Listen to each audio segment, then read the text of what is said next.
What's up, guys? It's KB. Make sure you subscribe to the Underground Sports Philadelphia YouTube channel. Click the bell icon down below so you don't miss a single video from us. And thanks for tuning in to another video from Underground Sports Philadelphia. Now let's get into it. Philadelphia, baby, you're going to love it. Best sports fans in the world. Actually, the worst, but that's what makes them the best.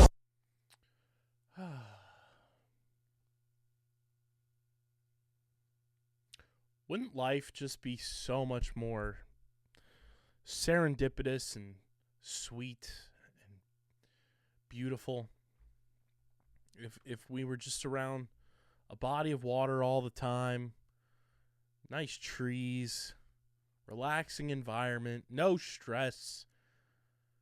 Wouldn't it just be great to feel that, to feel relaxed, to feel pure? Wouldn't it be great? I yearn to feel relaxation and pure joy and bliss and serendipity. One day. Unfortunately, today is not that day, ladies and gentlemen. Welcome in. What is going on, everybody? Welcome in to a sad episode of Underground Sports Philadelphia, presented by the city of Vineland. It's your boy KB, coming at you not from the serene graces of a beautiful body of water out in the middle of nature, but no, I am here at Underground Studios.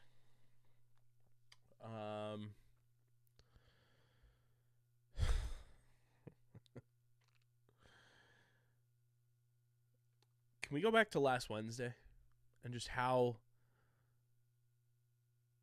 much pure excitement and belief we all had on Wednesday, thinking the Phillies were going to send things back to Citizens Bank Park, how the Eagles were going to run ripshod on the New York Giants. Optimistic October was underway. God damn, how fall we were. The fall. And I'm not talking about the season. How far have we fallen in, I don't know, a few days? A weekend? Here we are, episode 785 of Underground Sports Philadelphia, as we will eulogize the 2025 Philadelphia Phillies, as we will scratch our heads and wonder what the hell happened up in North Jersey. We'll talk some Flyers. We have a fun show announcement. And yeah. Not the episode I thought I'd be recording today.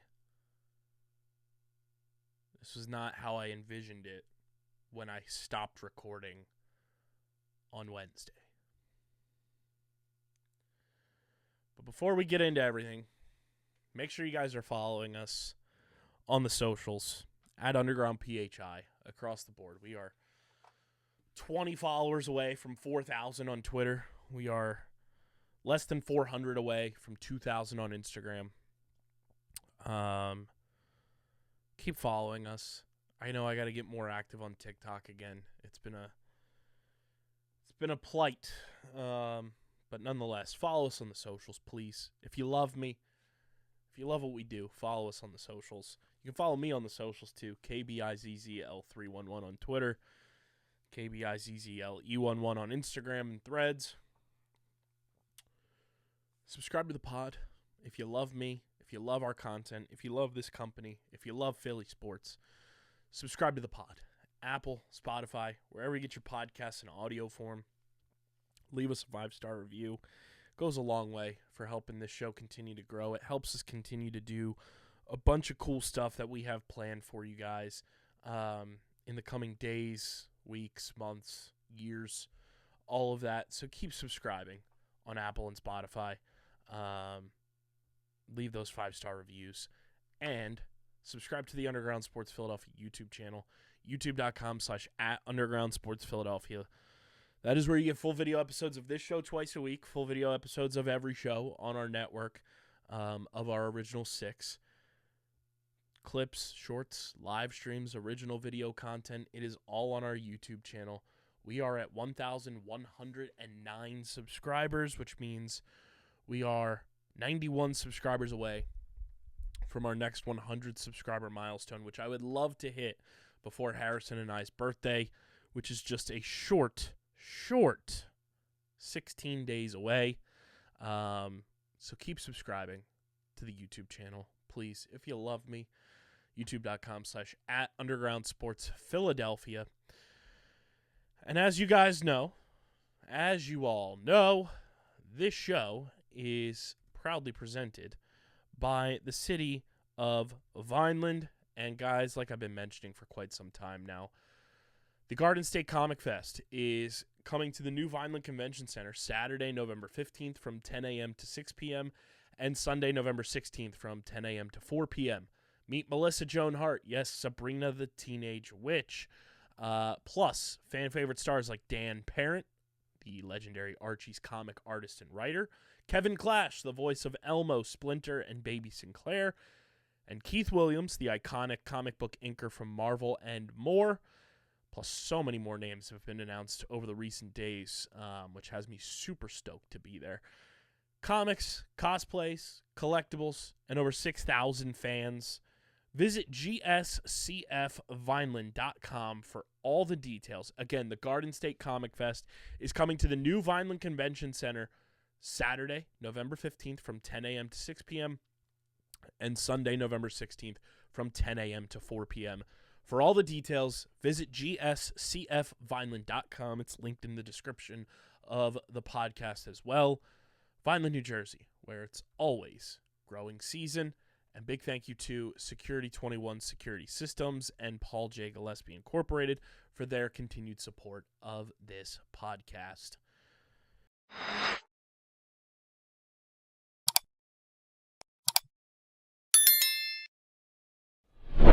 Hello, I'm Mayor Anthony Fanucci. Vineland, New Jersey offers both a great business location and an outstanding quality of life. But don't just take my word for it, the experts agree.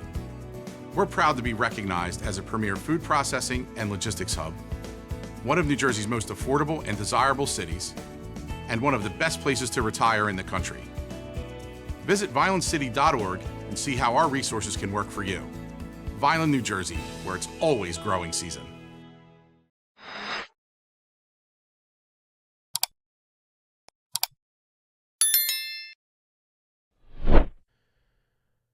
As I mentioned, the Philadelphia Phillies season here in 2025 has come to a halt. It has come to an end as the Phillies lose Game 4 to the Dodgers. They lose the series 3-1. They lose Game 4 in the most agonizing, painful, and excruciating way, which we will get into.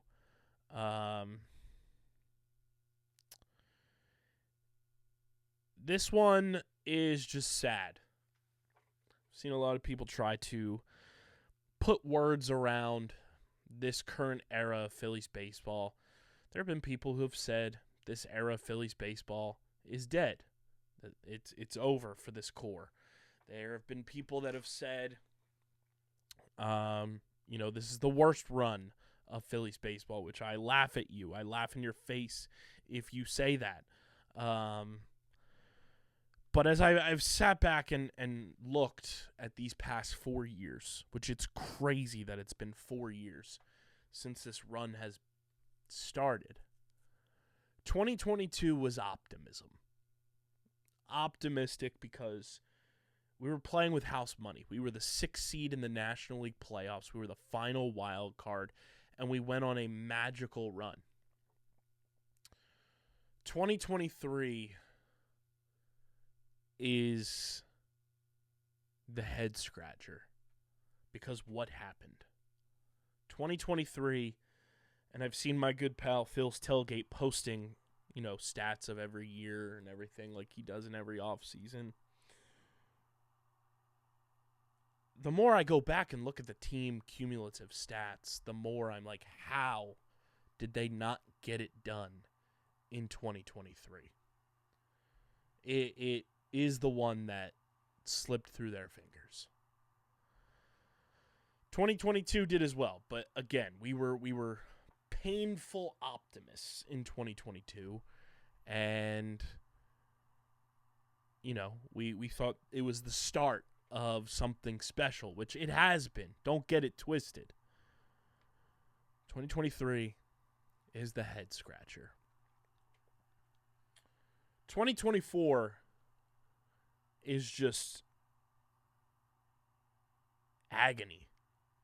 It was an agonizing, successful season. You win 95 games, but you limped for half the season to get there. You never really felt like they were a 95-win team. It was such a weird year. From the moment they returned from London on, the Phillies were just in a weird headspace for a lot of us, and it was just agony. And it was, taking a team out back when they lost to the Mets. And I think that's what made it hurt more. But at the end of the day, there was a little bit of clarity to be like, okay, things need to change. Things need to be a little bit cleaner in certain spots. And we can be a better team. And they looked like a better team this year. 96 wins, but they didn't feel the agony that 2024 made you feel. This year, it was a gradual build as they progressed and continued to be one of the best teams in the National League. It never felt like they plateaued too early, plateaued too late. It really felt like they had all the pieces in place to go and get the job done. They went and traded for the superstar closer. They traded for an ace on the mound in the offseason. They went and traded for an outfielder that made an impact. You had a batting title winner. You had a career year from Kyle Schwarber that almost broke a franchise record. You had two guys finish in the top 10 in the National League in batting average. And it just felt like everything was falling into place. And then the postseason rolled around. The bats went cold. Minor mistakes blow up in your face and become even more major than they actually are. And then it all comes to a crashing burn in extra innings as Orion Kerkering literally threw it all away. Now, I'm not going to sit here and bash Orion Kerkering like a lot of people have. I've had time, luckily, to reflect and sit on everything. Because I'll tell you, on Thursday, I was angry. I was frustrated. I was confused. I was in a state of shock on Thursday. So I'm glad I've had time to sit back and really focus in on what actually happened. Listen to some people talk about what happened. And at the end of the day, Orion Kerkering, he froze up. He brain cramped. His body cramped on him from a mental state. And I think a lot of people also forget that not only is Orion Kerkering super young for baseball standards. He's 24 years old. There are some guys that are 24 years old that are still in the minor leagues. Orion Kerkering is not only 24 years old, He's 24 years old, and he was fast-tracked like no other through the minor league system of the Philadelphia Phillies. He spent 1 year in the minor leagues. And I think a lot of people forget that. I think a lot of people don't realize that. And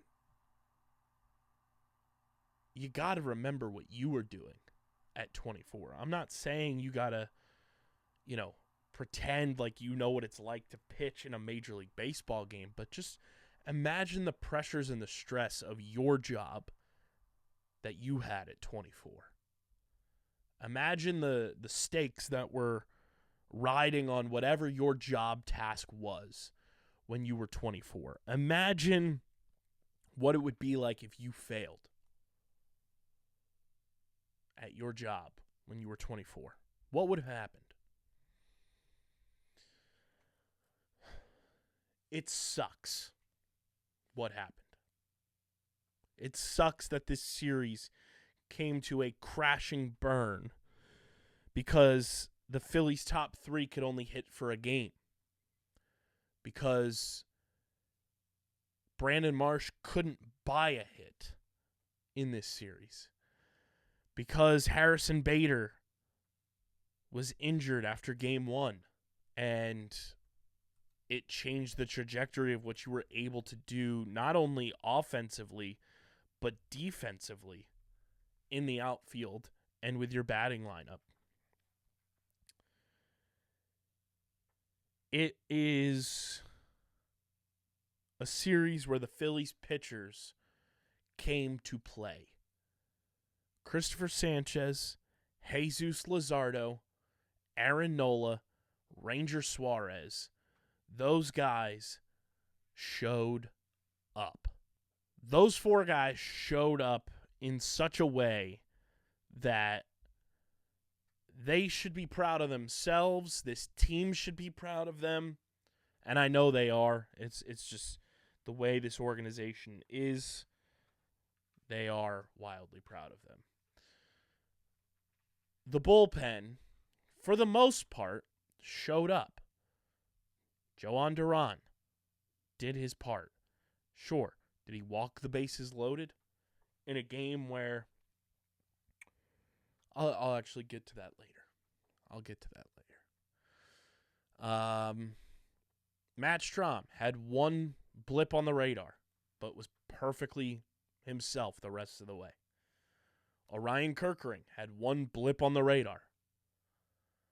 But in order to beat a team like the Dodgers that are so loaded offensively, that are so loaded defensively, and that are so loaded with just arm after arm after arm after arm, you have to be perfect.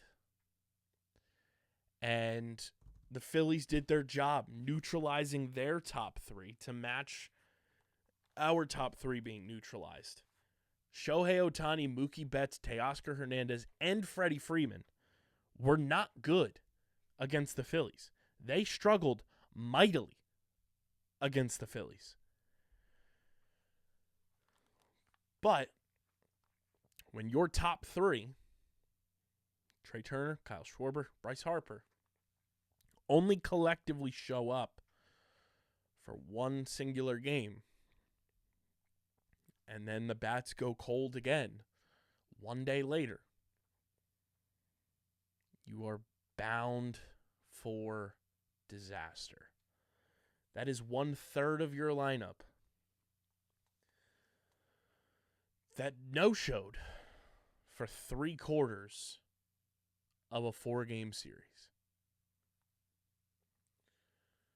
You barely got any contributions from Brandon Marsh. He was lost at the plate, and that pained me as a Brandon Marsh believer. Bryson Stott did not have the best series. Your two best performers offensively, actually I'll say three best. There were three offensive performers that gave you moments or gave you life in this series. It's JT Realmuto, Hit that triple in Game 1, home run in Game 3, was getting on base, had a good series. Alec Bohm.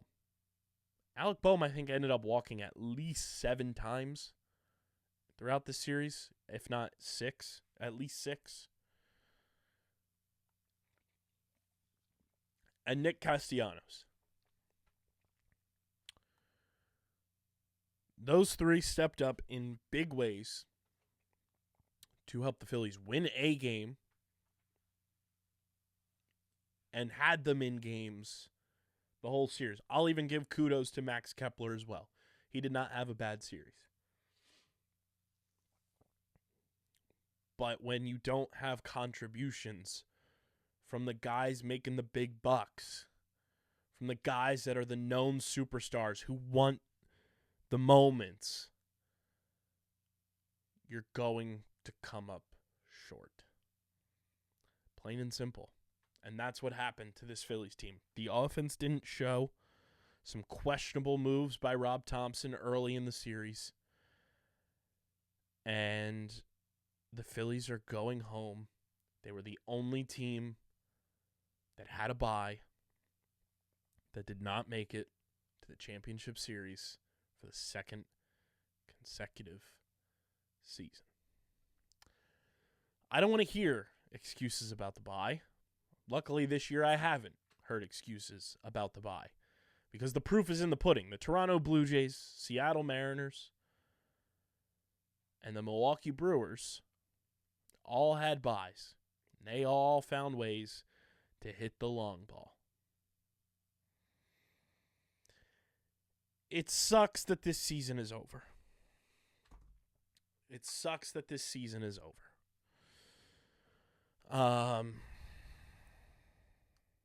I know a lot of people will be calling for change this offseason. Which change can be a good thing. Don't get me wrong.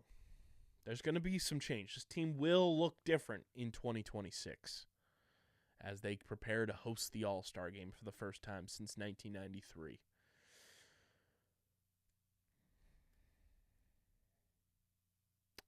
I just don't know what the changes will be. And I'm not here to debate that on this episode. We'll get into that when the offseason truly rolls around. We hear more valid information about what could come for this Phillies team. It's still an open wound for this season.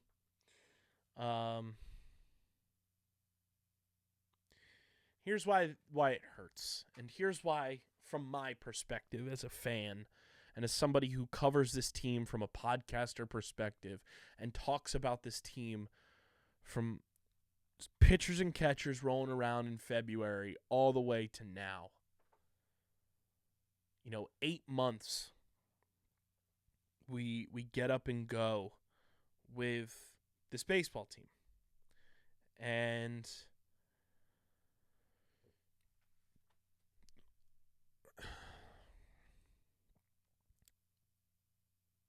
I've brought this up in the past, but I know we have a lot of new listeners, a lot of new viewers. The Phillies are my happy place. As silly as that sounds, as a 31, almost 32-year-old grown man, the Phillies are my bliss point. They are my happy place. They are my safe space. I feel at ease when I am at Citizens Bank Park. I feel joy. I feel the constant moments that have happened in my life. I've been able to forget about the bad ones, and I've been able to compartmentalize so much that I've come to realizations about real life things while sitting in section 329, seat 16 at Citizens Bank Park on a Sunday. And this goes well beyond me being a Sunday season ticket holder, too. This was when I was a teenager and going to Phillies games when they were winning, 60-some-odd games in 2015. And I was being handed tickets by people who were far wealthier than me and saying, hey, go to the game. Here you go. This team stinks. I don't want to go. I was like, sure, I'll go. 2015, I remember going to Phillies games so much. That was the first time I remembered how to drive somewhere outside of my hometown without needing a GPS. That's how dependent I was on a GPS at the time. And that was when you had a physical GPS unit. It was before I had it, ingrained in my iPhone.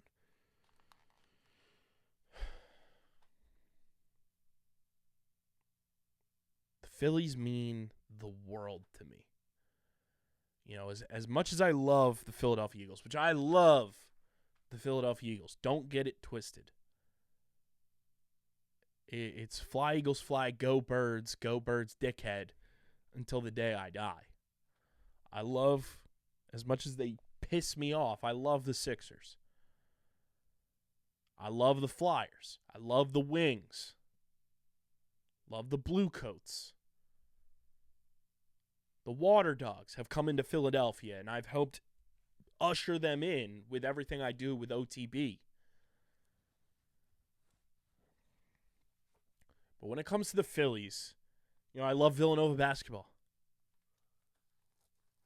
But when it comes to the Phillies, they mean the world to me for a multitude of reasons.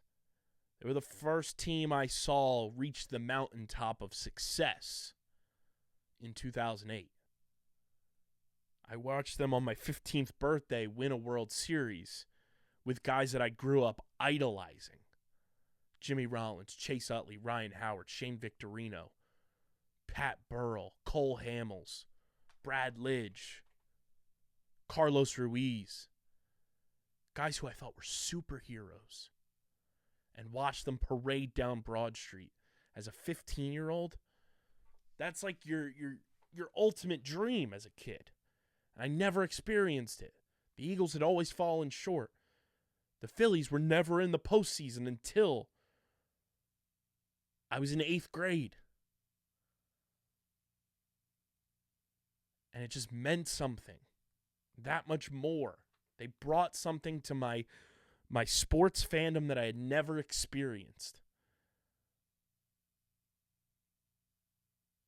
And then they just kept continuing to get better roster-wise, continuing to improve win by win-wise, season over season, and still fell short. And then a dark, long rebuild era began. And now we're here, 4 years into the second longest postseason run of my life. And I've always wondered why I found such an affinity for this team and the players on this era of Phillies baseball, where when I was 15 years old and growing up, I viewed Jimmy Rollins and Chase Utley and Ryan Howard and that whole 07 to 11 team as my heroes. They were larger than life. They were superheroes to me. Those were my Avengers. And now, as I got older and sit here 2022, 2023, 24, 25, why do I feel even more pain and even more sadness when a Philly season comes to an end? Why do I spiral into just numbness and not know how to process that a sports season came to an end so abruptly? And I've thought about this. I think I may have mentioned it once on the show, maybe last summer. And, as I've gotten older, and 3 years now, going on 4 next year, Sunday season ticket holder. I get to go and spend Sundays with my mom. I get to go and spend time with my sister, with my dad. It's become a family thing even more than it was when I was growing up. We sit here at home every single night and put the Phillies on.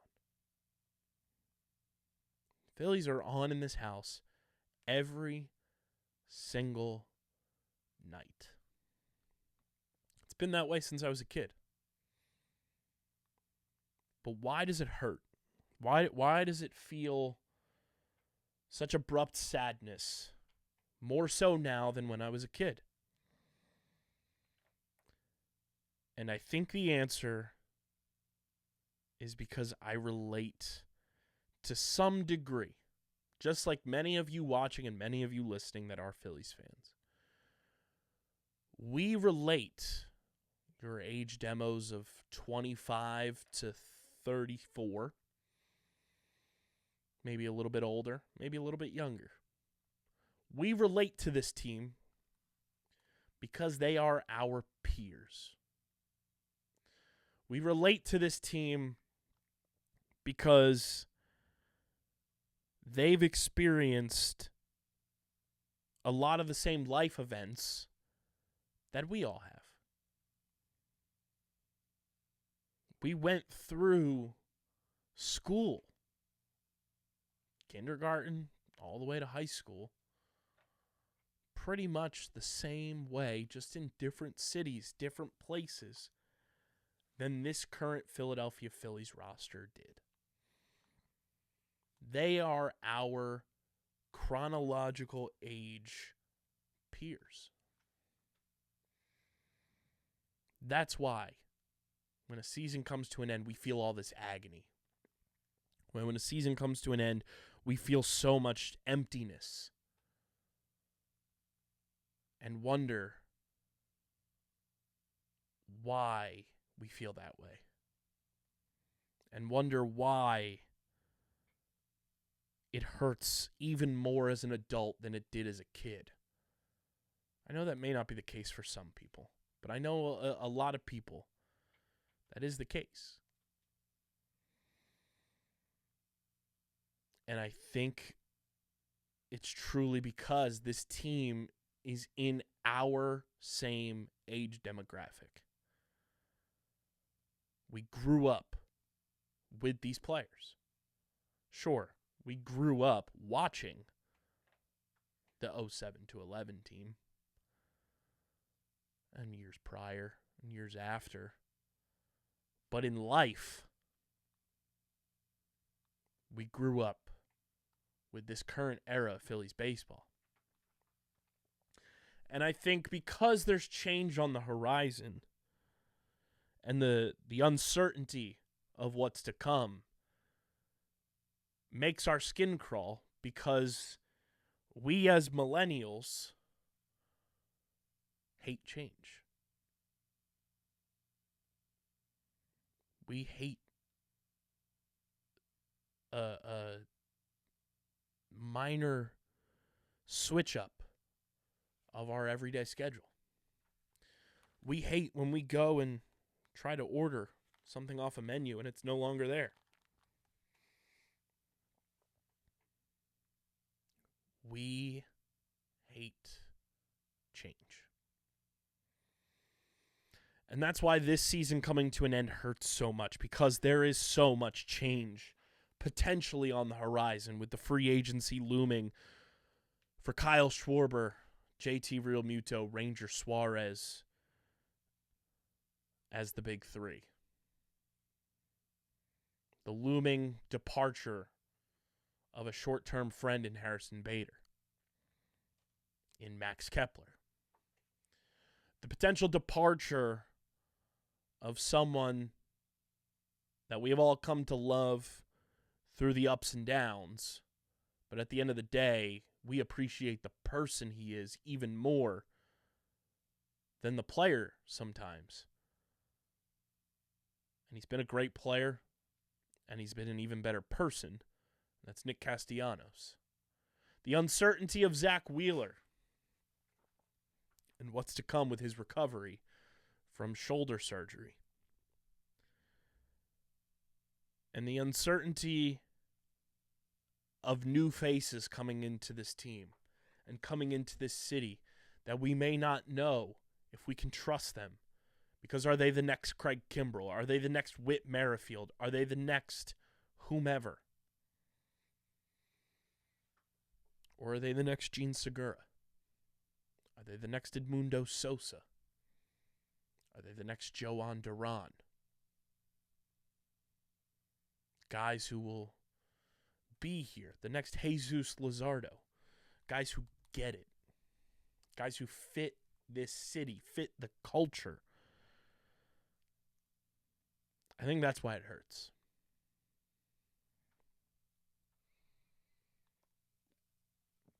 It hurts more than 2024. It hurts differently than 2023. And it puts a lot of perspective on how far we've come, even though the results of moving on have not been the same since 2022. I posted a short TikTok on my personal TikTok at KB Underground, if you want to follow, with just moments from this season synced up to the Moneyball music. I said, the season was one for the books. The book just ended too soon. That's how I feel. The book ended too soon. I'll always remember the fun and the moments and the joy and the excitement of the 2025 season. I'm not going to put it in a memory bank and forget it ever happened. I had so much fun with this team this year. I made so many memories. I went 18-6, including the postseason this year at Phillies games. 19-7 if you want to count the intra-squad game, because the Phillies won and lost that. But in regular season and postseason, I went 18-6. 18 times out of 24, I saw this team win in person. 75% of the time, I saw this team win. They brought me some of the happiest days of 2025 in so many different ways. And even in losses, even in the 6 losses I experienced, I still had fun. And that's, at the end of the day, what I think a lot of people need to remember about the Philadelphia Phillies is, even when seasons come and go, abrupt endings to what felt like storybook seasons, did you have fun along the way? Did you enjoy the ride? I sure as hell did. But did you? And that's why, even in defeat, even in a loss that hurts, that I haven't even spent much time talking about the series, because I think we all know what happened. The pitching performed, the bats did not. That's what it boils down to. But my tip of the cap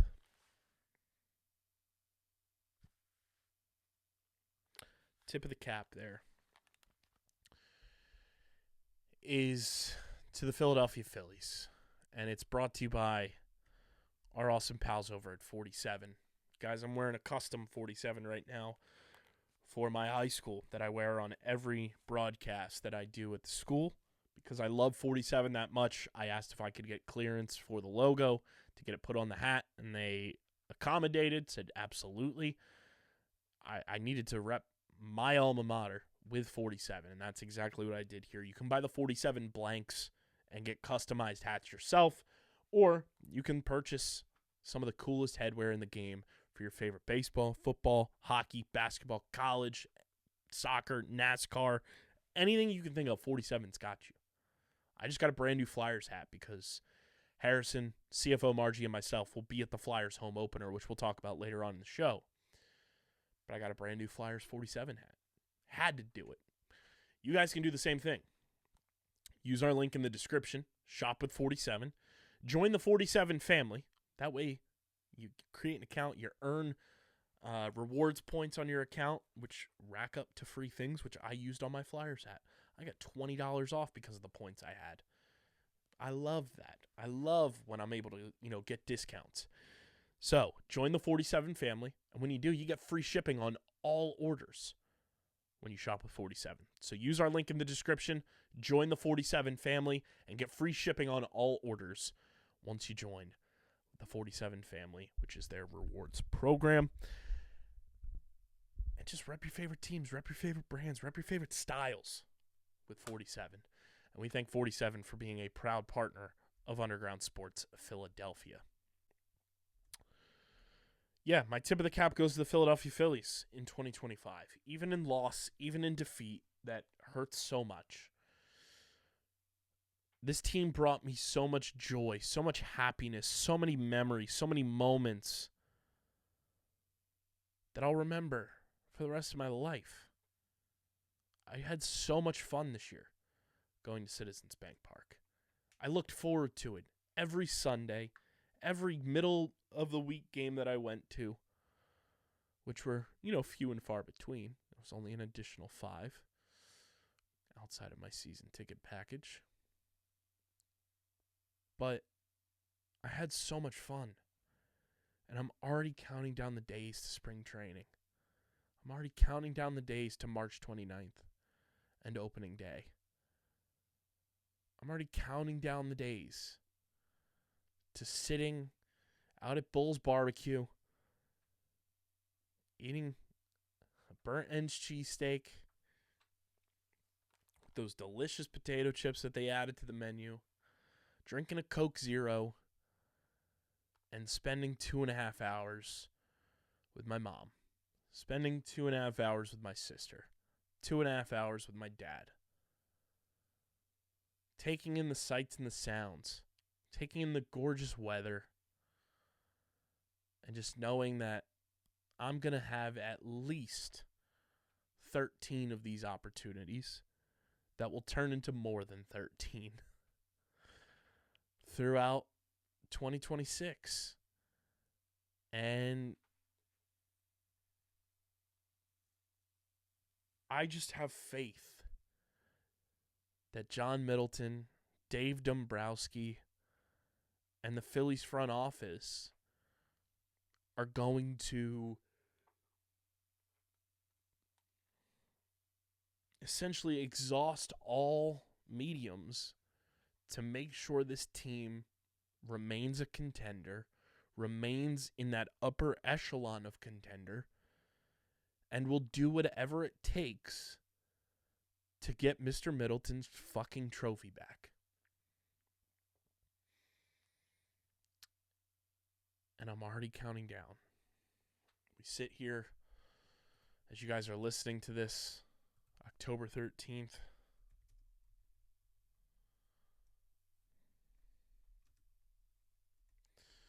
Days until pitchers and catchers 2026. It's February 10th. We will be, as you guys are listening to this, 120 days away. We're 120 days away from spring training, which then means we're only 150-ish from opening day. Not that I like to rush life's calendar, but man, I'm going to be excited, just like I was this year. When pitchers and catchers report, when baseball season is back. I'm going to be so excited. And maybe that makes me crazy. Maybe that makes me, I don't even know. I just believe. I believe in this team. I believe in the guys running it. I believe in the players that are here for the long haul. Bryce Harper, Trey Turner, Zach Wheeler, Aaron Nola. Hopefully that includes JT Realmuto, Kyle Schwarber, Ranger Suarez. I believe in Christopher Sanchez and Jesus Luzardo. I believe in this franchise to get it done in this era of Phillies baseball. I don't think this era of Phillies baseball is dead. I think that's just a term that overly pessimistic fans like to throw around about this organization, about this team. This era's not over at all. Bryce Harper is still Bryce Harper. Trey Turner is still Trey Turner.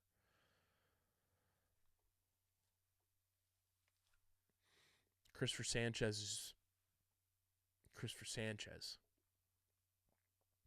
This team's going to be in the mix for a long time. And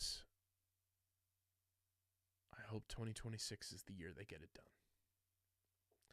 So thank you for an unbelievable season from the Philadelphia Phillies. And we're 120 days away from starting it all over again. Can't wait. I can't wait. Before we keep going, I do want to talk to you guys about our pals over at Kenwood Beer, the official beer partner of Underground Sports Philadelphia. It's a refreshing light beer, just 4.1% ABV, 120 calories, just 8 grams of carbs. Go to kenwoodbeer.com. Use the Kenny Finder to see who's got Kenwood Beer on tap in the Philadelphia, New Jersey, Maryland, Delaware, and Pittsburgh areas. You can also find Kenwood Beer at your local liquor stores, convenience stores, and grocery stores in those markets. Again, that's kenwoodbeer.com. Must be 21 or older to do so. And as always, guys, please drink responsibly. Also want to talk to you guys about our friends, PHI Apparel Company, our awesome merch partners. They are the place to go if you want to stand out in the crowd, whether you are gearing up for the Birds, the Sixers, the Flyers, the Union, save us Union, or want to get a head start on 2026 in the Phils. Go to phiapparel.co, and when you go to checkout, use code UNDERGROUND, and you'll get 10% off your next merch order. That includes Underground Sports Philadelphia podcast merch. So go to phiapparel.co, code UNDERGROUND at checkout, gets you, 10% off your next merch order. So stand out in the crowd with the official merch partner of Underground Sports Philadelphia, PHI Apparel Company. The Eagles. The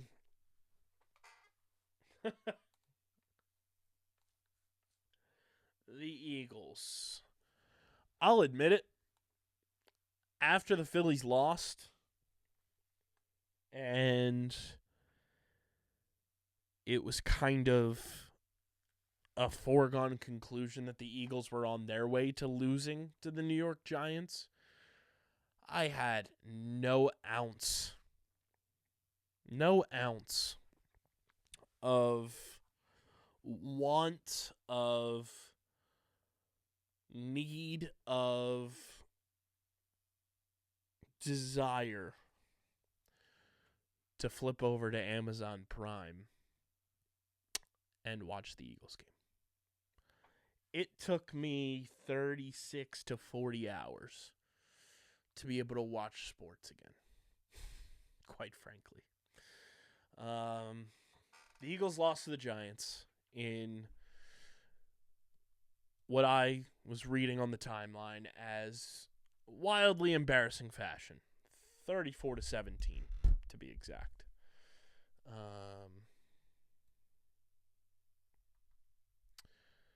Not what you want to see from the Eagles in any sense.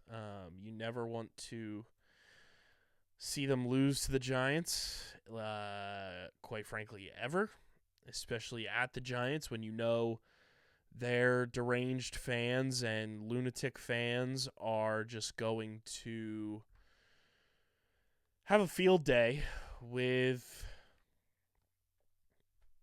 you losing because they never win. The offense needs to change. The offensive line has been bad.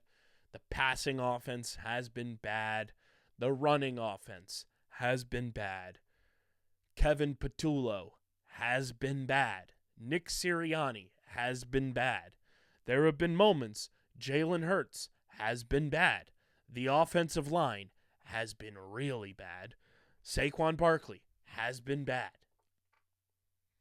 You're not going to win many football games when your defense is absolutely gassed because your offense can't put together consistent, competent drives.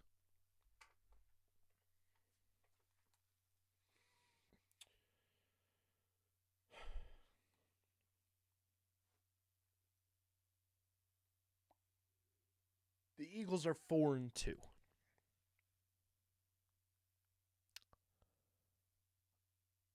I think they will get things figured out. When will they get them figured out? It probably won't be until the bye week, so you have to survive 2 more games.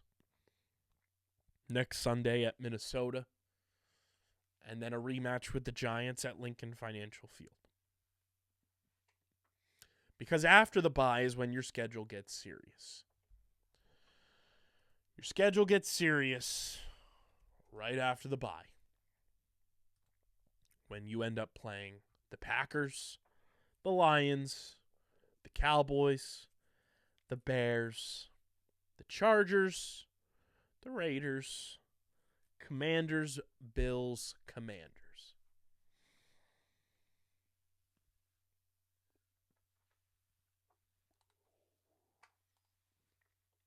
Your schedule gets real serious after the bye. If you choose to not get serious on offense, this coming week against the Vikings, next week against the Giants, it better be out of the bye week.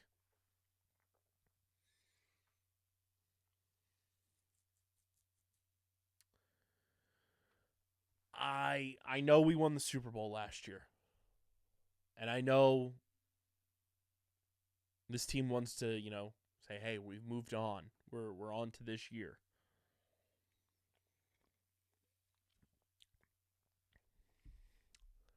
Someone in the building needs to wake this team up and remind them who the fuck they are. Yeah, you lost pieces in free agency. You lost pieces to retirement. Guess what? A large majority of the team that went all the way last year and went belt to ass on the way to the Super Bowl championship is still in that locker room. Someone needs to remind the Philadelphia Eagles who the fuck they are. Plain and simple. Plain and simple. Embarrassing to lose to the New York Giants. Embarrassing. I couldn't believe it. I thought I was getting punked as I was scrolling the timeline in disarray and delusion after the Phillies lost. I could not believe that we were losing by that much and lost 34-17. And that's now 2 games in a row that you score 17 points. Like, that's just unacceptable for an offense that has so much firepower. You've had 2 games where you scored over 30. 2 games where you've scored 20 or more. Well, technically 4 games where you've scored 20 or more. But 2 games where you've been in the 20s, 2 in the 30s. And now 2 where you've scored 17 and they were both losses. Figure it the fuck out. Plain and simple. We'll end on around the NFL here with our football talk. Looking at everything that happened in the NFL this week outside of Monday Night Football. On Thursday, obviously, the Eagles lost 34-17 to the Giants. The Broncos survive a London scare. A London scare, 13-11 against the New York Jets. The Seahawks win 20-12 at Jacksonville. That's a good win for the Seahawks. The Chargers outlast the Dolphins 29-27. The Rams win 17-3 against the Ravens. Shane Steichen beats Jonathan Gannon in the Coordinator Bowl of the 2022 Philadelphia Eagles 31-27. The Panthers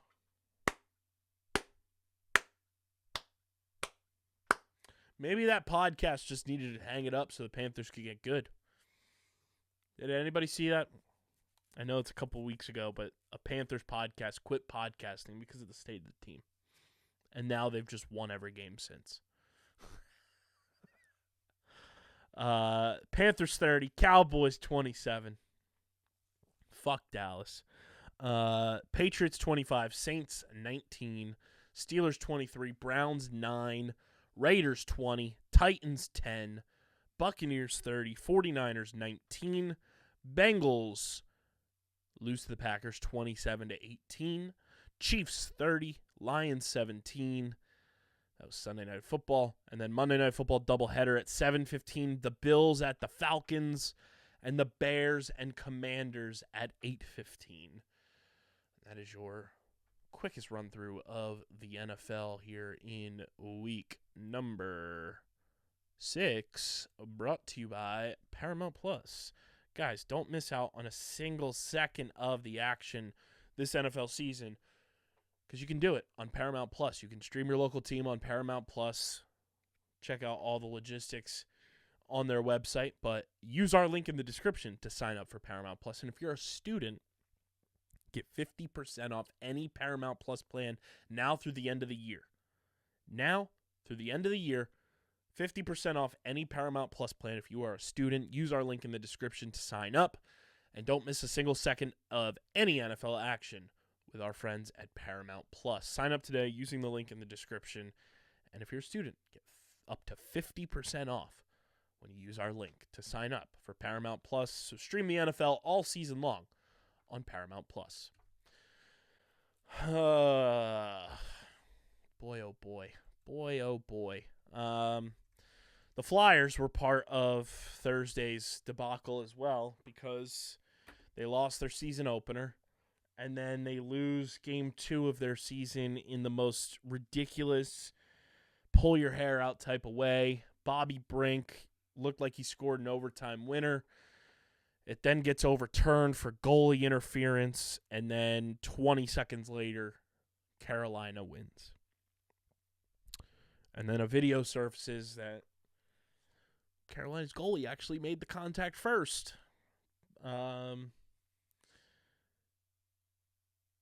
Here's the thing with the Flyers, though. It's rebuild year number 2.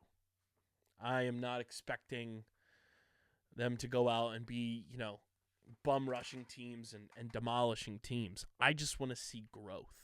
I said that on the last episode. I just want to see growth from the guys. I want to see what Tocchet does to develop these young guys. I want to see TK have a 40-point season. Stuff like that. Nothing crazy. I don't think they're a playoff team just yet. I think they're a couple years away, maybe a year away at most, or at best. I just want to see growth. And guess what? Taking in growth firsthand on Monday. As you guys are listening to this, the Flyers home opener. Your boy, HK, Harrison Kremens, and CFO Margie will be in the building for the Flyers home opener. Massive day. Our good friend Dewani is partnered up with the Flyers. She did a little tease. And I had to be there for it because I may or may not have had a hand in making that relationship happen, which I'm super thankful for. So I'll be in the building with Harrison, with CFO Margie. And it is my first Flyers game since February 7th. Yes, podcast anniversary. 2019. I have not been to a Flyers game since 2019. So 2020 and obviously was a mess. 21 was not at a game. 22, 23, 24. Now here in 2025, 2026. This season, I am breaking my silence. And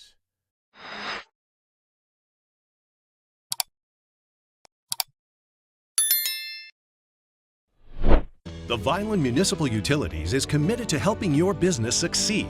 As a community-owned utility, our focus is on service, not profit. From site planning to powering your operations, we can help you achieve your strategic goals. Whether it's a customized cost analysis of your usage needs, engineering support to ensure a smooth interconnection, or offering lower rates than neighboring utilities, we want to be your partner in creating an environment for long-term success. Vineland, New Jersey, where it's always growing season.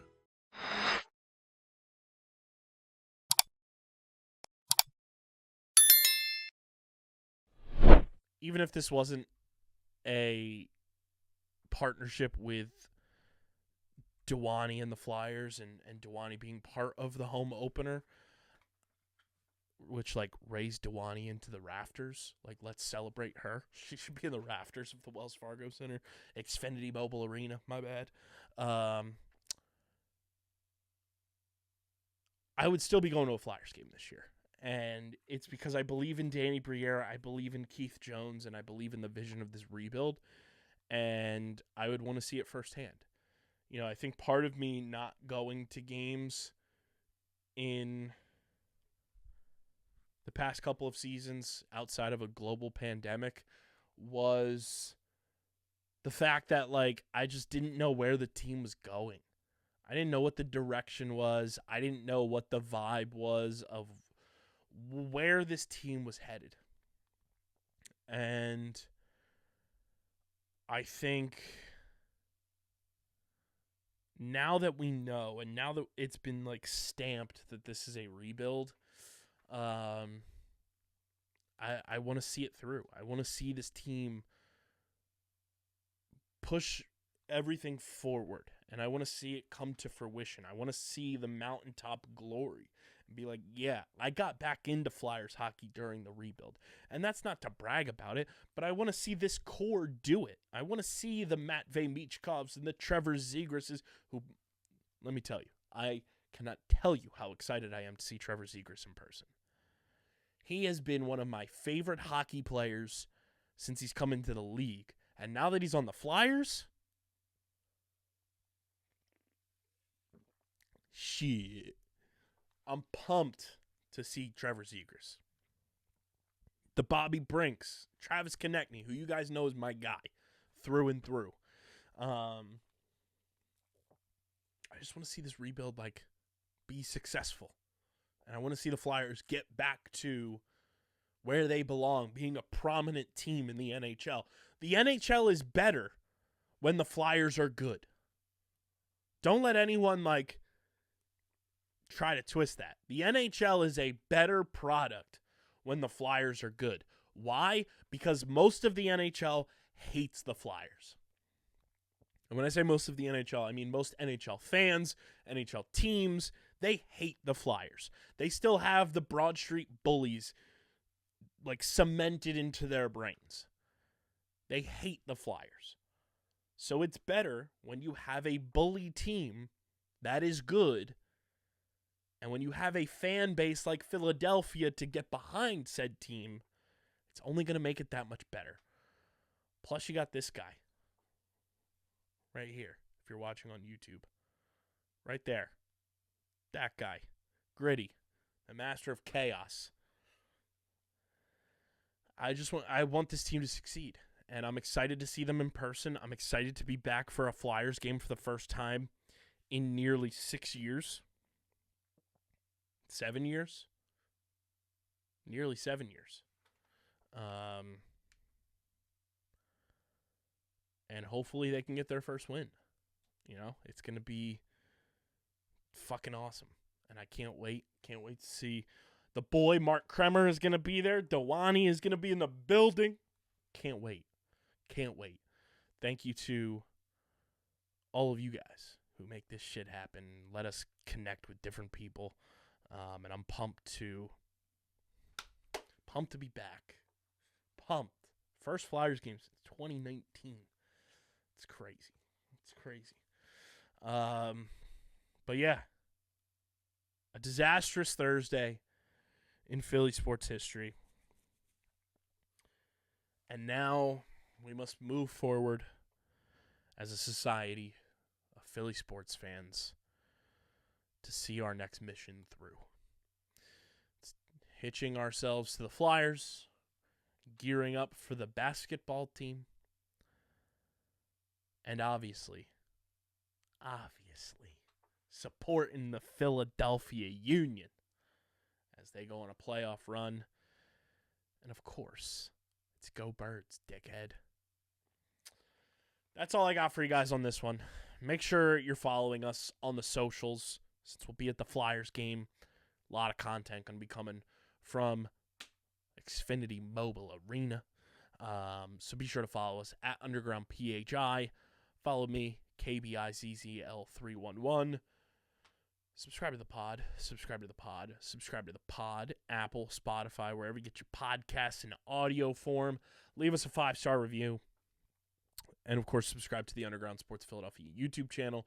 YouTube.com/@UndergroundSportsPhiladelphia. Leave a like on the video. Drop a comment in the comment section. Click that bell icon so you know whenever new videos go live. I'm pretty sure Seamus Clancy will be back on the show this week. I'm going to be talking to him this week to make sure. But we'll have Seamus on in the near future. Be sure to subscribe to his newsletter. And we'll have another announcement on Thursday's show when I record on Wednesday. We have somebody that will also be making regular appearances on the show during basketball season that I'm very excited about. And you should be too. It's going to be very exciting. I'm pumped to announce that. You'll hear that on Thursday's episode of the podcast. But until then, as you guys know, this show is proudly presented by the city of Vineland. And like I've been mentioning for a while now, and we'll continue to keep mentioning, the Garden State Comic Fest is coming to the new Vineland Convention Center Saturday, November 15th from 10 a.m. to 6 p.m. and Sunday, November 16th from 10 a.m. to 4 p.m. Meet Melissa Joan Hart, plus fan favorite stars like Dan Parent, the legendary Archie's comic artist and writer, Kevin Clash, the voice of Elmo, Splinter, and Baby Sinclair, and Keith Williams, the iconic comic book inker from Marvel, and more. Comics, cosplay, collectibles, and over 6,000 fans. Visit gscfvineland.com for all the details. Again, the Garden State Comic Fest is coming to the new Vineland Convention Center Saturday, November 15th and Sunday, November 16th. Visit gscfvineland.com for all the details.